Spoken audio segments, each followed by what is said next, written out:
ఏపీలో వివాదాస్పదంగా మారిన 22A భూముల అంశంపై ప్రభుత్వం కీలక నిర్ణయం తీసుకుంది. ఈ మేరకు కొత్త జీవో విడుదల చేస్తున్నట్టుగా రెవెన్యూ మంత్రి అనగాని సత్యప్రసాద్ ప్రకటించారు. ప్రభుత్వ దేవాదాయ అసైన్డ్ సీలింగ్ మిగులు భూములు అన్యాక్రాంతం కాకుండా కొత్త మార్గదర్శకాలను రూపొందించినట్టుగా తెలిపారు. 2007లో అమల్లోకి వచ్చిన 22A విధానంలో సమూల మార్పులు చేస్తూ గతంలో జారీ చేసిన సర్కులర్లను రద్దు చేస్తున్నట్టుగా వెల్లడించారు. అలాగే 22A జాబితా నుండి భూములను తొలగించే ప్రక్రియను మరింత సులభతరం చేస్తున్నామని చెప్పారు. కొత్తగా 22A జాబితాలో భూములను చేర్చేందుకు కఠిన నిబంధనలను అమలు చేస్తామని మంత్రి తెలిపారు. నిషేధిత ఆస్తుల కోసం ఒకే సెంట్రలైజ్డ్ అధికారికి డేటాబేస్ నిర్వహిస్తామని, వ్యవసాయ భూములకు వెబ్ల్యాండ్ 2.0 డేటాని ప్రామాణికంగా పరిగణిస్తామని చెప్పారు. 22Aలో మాన్యువల్ ఎంట్రీలకు పూర్తిగా ముగింపు పలుకుతూ ప్రతి వారం వెబ్ల్యాండ్ 2.0 డేటాను IGRSతో సమన్వయం చేస్తామని వెల్లడించారు.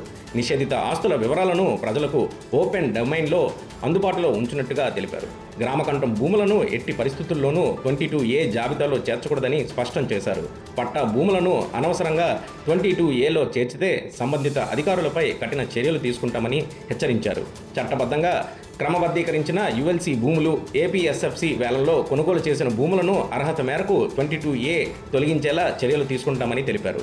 బ్యాంకుల్లో తనఖాలో ఉండి గతంలో రిజిస్ట్రేషన్ జరిగిన అసైన్డ్ భూముల విషయంలో కొత్త జీవోలో స్పష్టమైన మార్గదర్శకాలు ఉంటాయని చెప్పారు. పట్టణాల్లోని పాత లేఅవుట్లు, భూముల సమస్యలకు పరిష్కారం చూపుతామని, చట్టబద్ధమైన వేలంలో కొనుగోలు చేసిన దేవాదాయ, వక్ఫ్ భూములపై కోర్టు ఆదేశాల ప్రకారం చర్యలు తీసుకుంటామని మంత్రి పేర్కొన్నారు. గ్రామాల్లోని ఇనాం భూములను 22Aలో ఉంచకూడదని స్పష్టమైన ఆదేశాలు జారీ చేస్తున్నట్టుగా తెలిపారు. నిబంధనలకు విరుద్ధంగా విలేజ్ సర్వీసెస్ ఇనాం భూములను 22Aలో చేర్చితే అధికారులపై చర్యలు తప్పవన్నారు. నిషేధిత ఆస్తుల జాబితాలో భూమిని చేర్చడం లేదా తొలగించి అధికారాన్ని RDO లేదా సబ్ కలెక్టర్కు అప్పగిస్తున్నట్టుగా తెలిపారు. వారి నిర్ణయాలపై జాయింట్ కలెక్టర్ అపిలేట్ అథారిటీగా వ్యవహరిస్తారని, అవసరమైతే ప్రభుత్వానికి రివిజన్ దాఖలు చేసుకునే అవకాశం కూడా కల్పిస్తామని చెప్పారు. కోర్టు ఉత్తర్వులు వచ్చిన నిషేధిత ఆస్తుల విషయంలో 5 రోజుల్లోనే అమలు చేయాలని సంబంధిత అధికారులను ఆదేశించినట్టుగా వెల్లడించారు. కొత్త సాఫ్ట్వేర్ 90 రోజుల్లో అందుబాటులోకి రానుండగా 22A సంబంధించిన కొత్త ఉత్తర్వులు మాత్రమే వెంటనే అమల్లోకి వస్తాయని మంత్రి అనగాని సత్యప్రసాద్ తెలిపారు. ఏదైతే 22A ఉందో ముఖ్యంగా దాని విధి విధానాలు, దాన్ని సరళీకృతం, రాబోయే రోజుల్లో ఏదన్నా భూమి 22Aలో పెట్టాలి అంటే తీసుకోవాల్సిన ప్రాసెస్. ఎందుకంటే ఈ ప్రభుత్వం ఎప్పుడు కూడా రైతులు, భూ యజమానుల యొక్క సెంటిమెంట్ పై చాలా సానుకూలంగా, చాలా పాజిటివ్గా ఉంటుంది కాబట్టి ఎక్కడ ఇబ్బంది జరగకూడదు అనేది. గత ప్రభుత్వాల్లో చాలా దగ్గర జరిగినటువంటి అవకతవకలు అవ్వచ్చు, రకరకాల యాక్ట్లు అవ్వచ్చు, దీన్ని 22Aని అనుసంధానం చేసుకుంటూ పేద ప్రజలకి అన్యాయం చేస్తున్నారు. కాబట్టి దాని మీద తెలియజేయడం కోసం అంటే 2 విధాలు 22Aలు తీయటం ఏంటి, పెట్టడం ఏంటి అనేది చాలా సరళీకృతమైన, అంటే తీసేయడానికి సరళీకృతం చేశాం. పెట్టాలి అంటే చాలా కఠినతరంగా, జవాబుదారీతనంతో ఉండే విధంగా ఈరోజు కొత్త జీవో ఇవ్వబోతా ఉన్నాం. దానికోసం మీకు అందరికీ కూడా ముందుగా తెలియజేయడం కోసం ఆ పత్రికా సోదరులందరూ కూడా పిలవడం జరిగింది. అలాగే ముఖ్యంగా జీవో నెంబర్ 396 ఉందో చాలామంది అపోహలు పడతా ఉన్నారు. దాని మీద కూడా చర్చించడం కోసం ఇది పెట్టడం జరిగింది. మిత్రులారా, ఏదైతే ప్రభుత్వం భూమి, దేవాదాయ భూమి, అసైన్డ్ భూమి, అలాగే సీలింగ్ మిగులు భూములు అన్యాక్రాంతం కాకుండా ఉండటం కోసం బేసిక్గా ఈ 22A అనేది రూపకల్పన 2007లో జరిగింది. దానికి 1908 సెక్షన్లో మార్చి దాన్ని 22Aలో దాంట్లో చేర్చడం జరిగింది. అయితే ఈ ఆస్తుల నిర్వహణ కోసం చాలా పారదర్శకమైన విధానం ఉండాలి. అలాగే స్థిరమైన మరియు ఒకే ఒక విధానం ఉండాలనే లక్ష్యంతో ఈరోజు ఈ యొక్క సెక్షన్ అంతా కూడా, ఈ సర్కులర్లు కానీ సూచనలు గతంలో ఏదైతే ఇచ్చామో మేము, ఈ యాక్ట్ 1908లో మనం ఏదైతే పొందపరిచామో అన్నీ కూడా రద్దు చేస్తూ ఈరోజు నూతనంగా 22A జియో కూడా ఈరోజు రిలీజ్ చేస్తున్నాం. అంటే గతంలో మేము ఇచ్చినటువంటి, ఈ ప్రభుత్వం వచ్చిన తర్వాత ఇచ్చిన అన్ని సర్కులర్లు కూడా రద్దు చేస్తూ ఈరోజు నూతనంగా అవన్నీ కూడా మీకు నోట్స్ కూడా మీకు అందరికి కూడా ప్రింటెడ్ ఫార్మాట్స్ మీకు కూడా ఇస్తారు. మీరు కూడా చదువుకోవచ్చు, మీరు కూడా రేపు పొద్దున్న రాసుకోవాలి, మీరు కూడా ప్రజలకు తెలియజేయాలి. ఎందుకంటే దాంట్లో ఎక్కడన్నా కూడా అధికారులు స్పందించకుండా ఇంకా ఇబ్బందులు పెడతా ఉంటే, కొందరు ఎక్కడన్నా ఆఫీసర్స్ కాదు, పొలిటీషియన్స్ అవ్వచ్చు, ఇబ్బంది పెడతా ఉంటే మా దృష్టికి కూడా మీరు మీ యొక్క మాధ్యమం ద్వారా మాకు తెలియజేయాలని చెప్పేసి ఆ యొక్క కాపీస్ కూడా మీ అందరూ కూడా మేము ఇవ్వడం జరుగుతూ ఉంది. దీనికి ఇప్పుడు మేము ముఖ్యంగా ఏం చేస్తా ఉన్నామంటే, ఈ యొక్క ప్రక్రియ నిషేధ ఆస్తుల యొక్క ఏకైక సెంట్రలైజ్డ్ మరియు అధికారిక డేటాబేస్ నిర్వహణ కేవలం ఇన్స్పెక్టర్ జనరల్ ఎవరైతే ఉన్నారో మాకు రిజిస్ట్రేషన్ శాఖ వారి ఆధ్వర్యంలో ఉంటుంది. ఇంకెవరు పడితే అక్కడ వారు 22A తీయటం కానీ లేదా వాళ్ళ దగ్గర తిరగడానికి అవసరం లేకుండా ఆ యొక్క విధి విధానాలు చేసే అన్ని పూర్వమైంది. ఆర్డీఓకి సబ్ కలెక్టర్ మేము ఇచ్చినటువంటి అధికారాలని దాన్ని ఒకే ఒక సెంట్రలైజ్డ్ డేటాబేస్లో దాన్ని మనం తీయాల్సిన పరిస్థితి ఉంటుంది. అలాగే ముఖ్యంగా వ్యవసాయ భూములకైతే వెబ్లాండ్ 2.0 ఏదైతే ఉందో అదే ప్రామాణికంగా ఉంటుంది. వెబ్లాండ్ 2.0 అంతే తప్ప ఎక్కడ కూడా మాన్యువల్ ఎంట్రీ అనేది పూర్తిగా ప్రొహిబిట్ చేస్తూ ఉన్నాం. ఏదైతే మాన్యువల్ ఎంట్రీ ఉన్నాయో ఇవన్నీ కూడా ఎక్కడ కూడా దాని గురించి మనం చేయకుండా విధంగా మనం ఇస్తూ ఉన్నాం. అలాగే ప్రతి వారం కూడా ఐజీఆర్ఎస్ గారు ఎవరైతే ఉన్నారో వారి వెబ్లాండ్ 2.0 డేటాబేస్ని సింక్రనైజ్ చేసుకుని అందరికీ కూడా ఓపెన్ డొమైన్లో ఉండే విధంగా ఈ కార్యక్రమం చేస్తాను. అట్లాగే అయితే ఏపీఐఏసీ ఉందో, ఏపీఎంబీ ఉందో, మ్యారిటైమ్ బోర్డు ఉందో, ఈ పేరుతో కూడా కొత్తగా భూమి వర్గీకరణ కూడా ఇప్పుడు చేస్తాను. ఎందుకంటే ఇవన్నీ లేని క్రమంలో కొన్ని ఇబ్బందులు కొన్ని ఇబ్బంది పడతా ఉన్నారు కాబట్టి అవన్నీ కూడా సపరేట్గా మనం ఈ వెబ్లాండ్లో వాటికి వర్గీకరణ చేస్తూ ఉన్నాం. అలాగే సీలింగ్ సర్ప్లస్ ఏదైతే ఉన్నాయో వాటిని కూడా ఐజీఆర్ఎస్ డేటాబేస్లోకి మనం పంపిస్తూ ఉన్నాం. నోటిఫైడ్ ఆస్తులన్నీ కూడా రిజిస్ట్రేషన్ కాకుండా నిషేధించాలంటే రాష్ట్ర ప్రభుత్వం గెజెట్ నోటిఫికేషన్ జారీ చేయాల్సిన అవసరం ఉంటుంది. Without that it's not possible.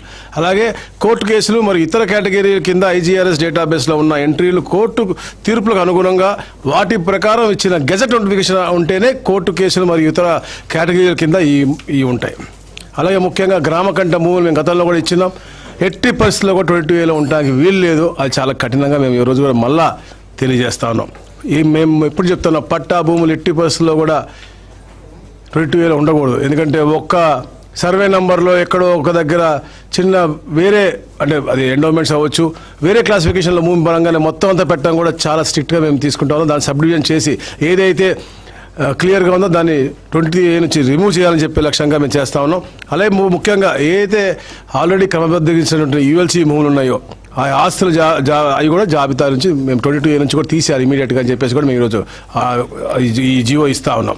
అలాగే ముఖ్యంగా ఏపీఎస్ఎఫ్సి వద్ద తాకట్టులో ఉన్న భూములు వేలం వేసినప్పుడు కొన్నప్పుడు లేదా ఆర్డీఓ సబ్ కలెక్టర్ నిషేధ ఆస్తుల జాబితా నుంచి వెంటనే తీసేయాల్సిన అవసరం ఉంది. ఎందుకంటే ఏపీఎస్ఎఫ్సి నుంచి కొన్నవి కూడా మాకు 22Aలో ఉన్నాయని చెప్పారు కాబట్టి అవి కూడా తీసేయాలని చెప్పేసి ఈరోజు ఈ జీవో తెలియజేస్తుంది. అలాగే రాష్ట్ర కేంద్ర ప్రభుత్వాలు అలాగే పిఎస్సిఎస్ అవ్వచ్చు, అలాగే డిసిసిబి బ్యాంకులు అవ్వచ్చు, ఇతర షెడ్యూల్ బ్యాంకులు అన్నీ కూడా తాకట్టులో ఉన్న అసైన్డ్ భూములు గతంలో రిజిస్టర్ చేసి ఉంటే అవి కూడా 22Aలోంచి ఈరోజు తొలగిస్తా ఉన్నాం. ఇవన్నీ కూడా ఒక మంచి సూపరిణామం. చాలామందికి ఉన్నటువంటి ఇబ్బందులు తొలగిపోయి గతంలో ఏదైతే పిఎస్సిఎస్లో అసైన్ భూములు కొనున్నప్పటికి కూడా సొసైటీలో పెట్టుంటారు వాళ్ళు, అవన్నీ కూడా 22A నుంచి ఈరోజు నుంచి పూర్తిగా తీసే విధానం మేము ఈరోజు వే ఫార్వర్డ్ మేము ఇస్తూ ఉన్నాం.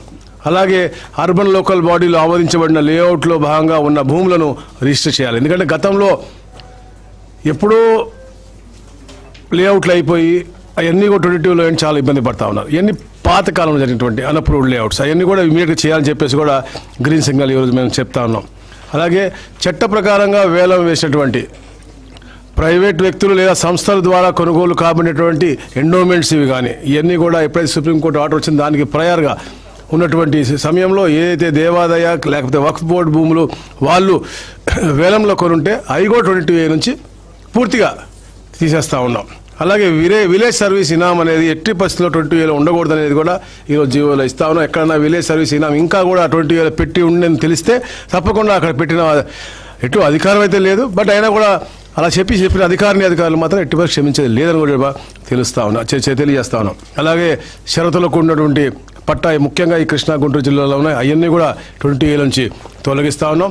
18/6/1954 నాటి కంటే ముందు అసైన్ అయిన ప్రతి ఒక్క భూమి కూడా 22A నుంచి తొలగించాలని చెప్పేసి మేము క్లియర్గా తెలియజేస్తా ఉన్నాం. అలాగే ఏదైతే చట్టబద్ధంగా అధికారి ఎవరైతే ఉన్నారో లేకుండా కామన్ మ్యాన్ కూడా ఎవరు కామన్గా ఒక అధికారి ఇచ్చేసారని చెప్పి 22Aలో పెట్టినటువంటి ఉంటే ఏదైతే మేము పెట్టాల్సిన ప్రొఫార్మా ఇప్పుడు చెప్పబోతా ఉన్నాం ఆ క్రమంగా పెట్టకుండా అధికారి లేనటువంటి అధికారి పెట్టినటువంటి అన్నీ కూడా తీసేయాలని కూడా మేము తెలియజేస్తా ఉన్నాం. అలాగే ఏదైతే ఇప్పుడు ఈ యొక్క ఆస్తులను చేర్చడానికి లేదా తొలగించడానికి ముఖ్యంగా ఆర్డీఓకి సబ్ కలెక్టర్ మాత్రమే అధికారం ఇస్తా ఉన్నాం.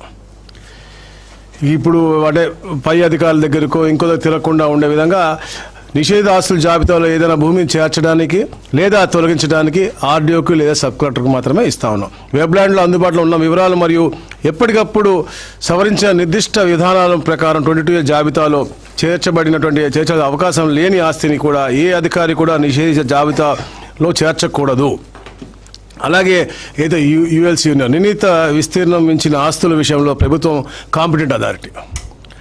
గ్రామాల్లో అయితే ఎకరానికి మించిన భూమి ఉంటే, అలాగే పట్టణాలు అయితే 1000 అదనపు చదరపు గజాల కంటే ఎక్కువ ఉంటే మాత్రం అది రాష్ట్ర ప్రభుత్వం అనుమతి కంపల్సరీగా తీసుకోవాలి. ఇటువంటి కేసుల్లో ఆర్డీఓలు కలెక్టర్లు CCLA ద్వారా ప్రభుత్వానికి అప్లై చేసుకోవాలి. అంటే యుఎల్సీలో ఉన్నటువంటి భూములు మాత్రం ఏదైతే చెప్పాను నేను, అగ్రికల్చర్ సీలింగ్ అయితే 1 ఎకరం తర్వాత, అర్బన్ సీలింగ్లో దాటితే 1000 గజాలు దాటినవన్నీ కూడా త్రూ ప్రాపర్ ఛానల్ CCLA గారి ద్వారా గవర్నమెంట్కి అప్రూవల్ తీసుకోవాల్సిన అవసరం ఉంది.